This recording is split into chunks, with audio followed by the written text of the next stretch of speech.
Okay, hi everybody. This is Lisa Sparks, and I'm here for the Daily Sparks. It's my daily rundown of advice for small business owners just like yourself. And I actually have an assistant today.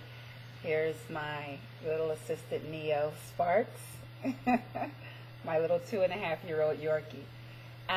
So definitely, yesterday I talked about experiences and how you can really create an experience for your customers, and then they will come back to you, and it develops a really cool relationship that gives you defensibility, so that your competitors really they can't break into that if you do a really good job of taking care of your people. So that's key. Developing a beautiful relationship and understanding what it is that you sell. So that's what we're going to talk about today. Very quickly, what do you really sell? When you think about CocaCola, Domino's Pizza, and someone you may not have heard of, his name's Dr. Mercola. This guy is off the chain because he does not sell supplements for health, really. Even though that's for sale on his website, he does not sell, info products necessarily. He sells fear. He really sells the fear that you are going to, poison your kids if you keep giving them conventional milk, that you'll buy from the normal supermarket.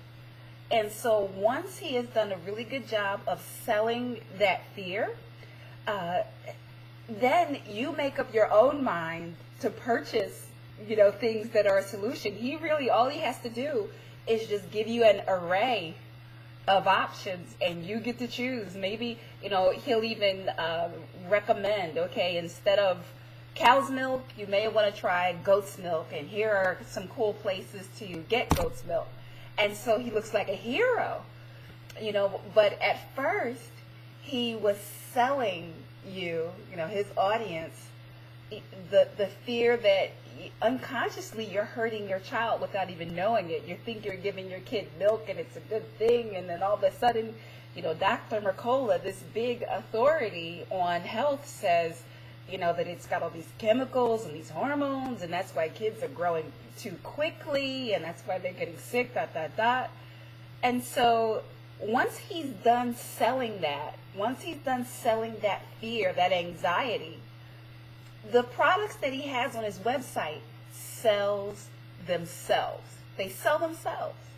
So obviously I'm not advocating that you try to elicit the same emotion, because that can be depending on what your business model is and what your morals are. You may not want to do that to your audience. It depends on how they would react to it too. There are a lot of different variables that go into gauging what emotion you want to elicit in your audience to get them to eventually purchase from you. But I say that as a case study. Another one, think about Coca-Cola. This is one that you may be familiar with. If you remember, in the mid-'80s, Coca-Cola came out with New Coke. And they did lots of market research, lots of studies, and those cool taste tests, those blind taste tests that you may remember back in the day. And all of their research and their billions of dollars of testing and tweaking told them, or indicated to them, that this new Coke would be very successful, and that people wanted it. They were demanding it, really. So they were just, in their minds, giving the market what it wanted. And it's not as if the taste test people lied. New Coke probably did taste better to them. But when Coca-Cola introduced New Coke into the market, it was like Armageddon. It was like the last day on earth. Because what Coca-Cola was really selling was the experience of drinking something that you have been drinking for your entire life, that your mom has been drinking for her life, for her entire life, and your grandparents. It's a part of the fabric of the United States. So, and really now the world is a global company. So Coca-Cola really sells nostalgia. They sell the American dream. So if you take away the perceived taste and the look and the feel of Coca-Cola, what's next? Mom, apple pie, the American flag? You know, these are all really bedrock things that are a part of our society. And so Coca-Cola thought they were selling really good tasting soda, and they are not.